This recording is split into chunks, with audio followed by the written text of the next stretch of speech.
Where your treasure is, there will your heart be also. God has hidden unlimited treasures in His Word.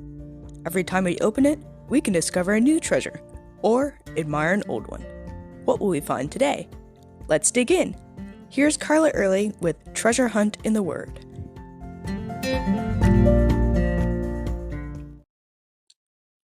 In yesterday's episode, Jesus approached the struggling disciples on the Sea of Galilee. Fear gripped them until his reassuring words, "Take courage, it is I, do not fear," calmed them.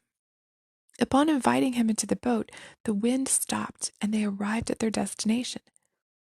The account of Matthew added one incident in there that we wouldn't have known otherwise. When Jesus identified himself, Peter asked if he could walk on water with him. Jesus readily agreed. I wonder what Matthew and the others thought at this point. Were they wishing they had thought to ask first? Did they decide to wait until they actually saw Peter doing it before trying it themselves? Or did they think, Peter's crazy. Of course he can't walk on water. He's not Jesus, and get a life preserver ready? At any rate, they all watched intently. Also, I wonder if Peter just hopped out of the boat and started walking over to Jesus, or did he gingerly step out while holding on to the side of the boat until he got his footing and knew he wouldn't sink, then start walking?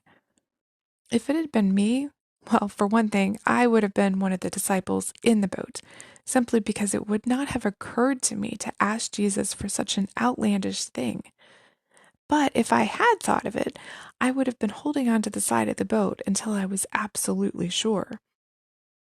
But knowing Peter, as the Gospels describe him, he probably walked right out.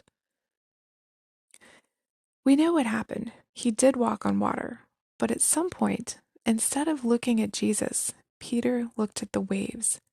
Instead of seeing the source of his buoyancy, he saw the impossibility of the situation he had gotten himself into, and he sank.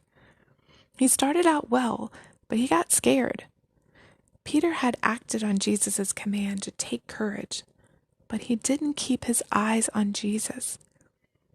We can learn from Peter's near-drowning incident what the writer of Hebrews tells us in chapter 12, verses 1 and 2. Run the race with endurance, fixing our eyes on Jesus, the author and perfecter of our faith. Peter had a pattern of this kind of thing. He had great courage when he was with Jesus, but separated from him, Peter kind of fell apart.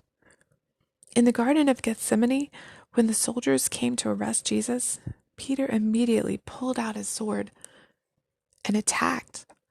But later, alone, his fear overtook him and he denied Jesus 3 times. That was Peter, brave when in Jesus' presence, weak and afraid when separated. But then, on Pentecost, the Holy Spirit filled him, and all the weakness and fear melted away. He suddenly became connected to Jesus in a permanent way, as the Holy Spirit took up residence inside of him. If you are a child of God, you are never alone. The Lord fills you and is with you. Walking in step with Him means hopping out of the boat. It means exercising the faith He's given you so that it grows and matures. You may not start walking on water all at once like Peter did, but you'll be following, and your faith will lead you to do some amazing things. Just keep your eyes on Jesus. As always, we'd love to hear from you.